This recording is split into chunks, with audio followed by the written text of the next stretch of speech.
নমস্কাৰ। আজি অলপ আগতে কেন্দ্ৰীয় কেবিনেটৰ এখন বৈঠক অনুষ্ঠিত হৈছিল আৰু তাত আমাৰ ৰাজ্যখনৰ বাবে এটা সুন্দৰ প্ৰকল্পৰ অনুমোদন জনায়।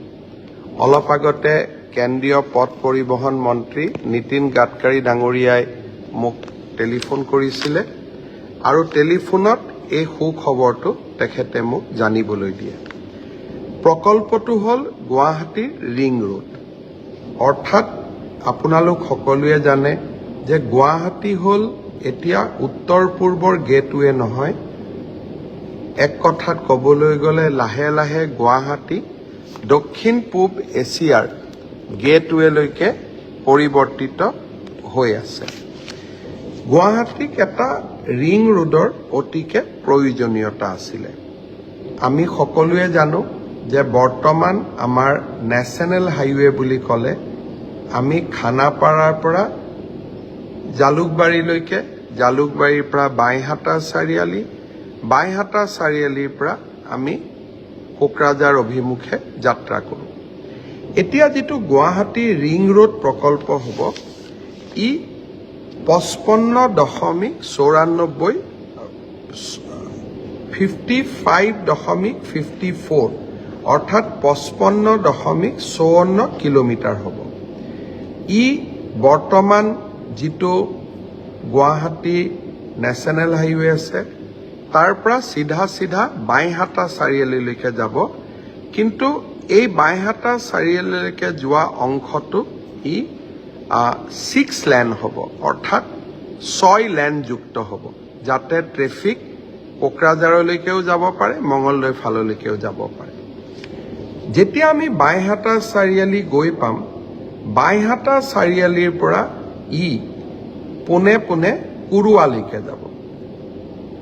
কুৰুৱা আৰু নাৰেংগী চন্দ্ৰপুৰৰ মাজত এখন নতুন ব্ৰহ্মপুত্ৰৰ ওপৰত দলং হ'ব।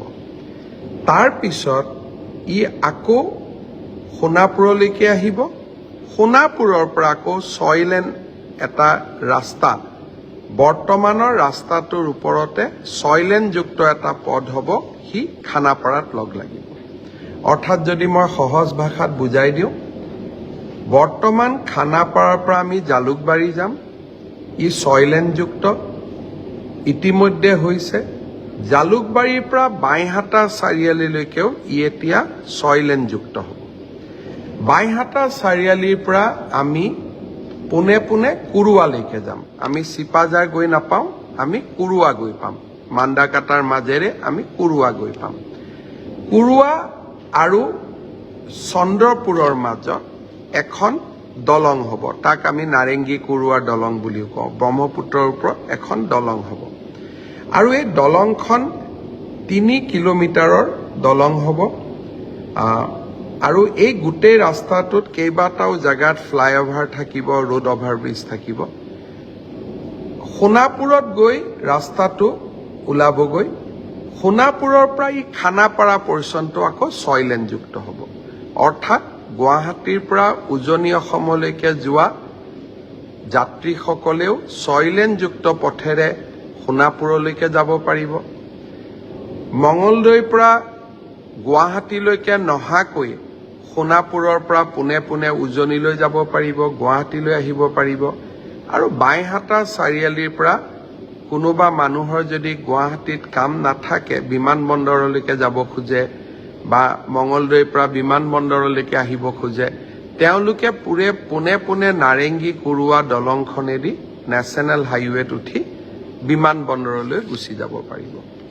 এই গোটেই প্ৰকল্পটোত 6,797 কোটি টকা খৰচ হ'ব আৰু এই প্ৰকল্পটোৰ 1,000 কোটি টকা ৰাজ্য চৰকাৰে বহন কৰিব, 5,729 কোটি টকা কেন্দ্ৰীয় চৰকাৰে বহন কৰিব। অৰ্থাৎ প্ৰধানমন্ত্ৰী নৰেন্দ্ৰ মোদী ডাঙৰীয়াই দায়িত্ব লোৱাৰ পিছতেই 3-4 মাহ হোৱাই নাই, অসমলৈকে 5,729 কোটি টকাৰ বিশাল উপহাৰ। গুৱাহাটীবাসী, অসমবাসী, মঙলদৈবাসী সোণাপুৰ জাগিৰোডবাসী আৰু সমগ্ৰ ৰাজ্যবাসীক মই অভিনন্দন জনাইছোঁ।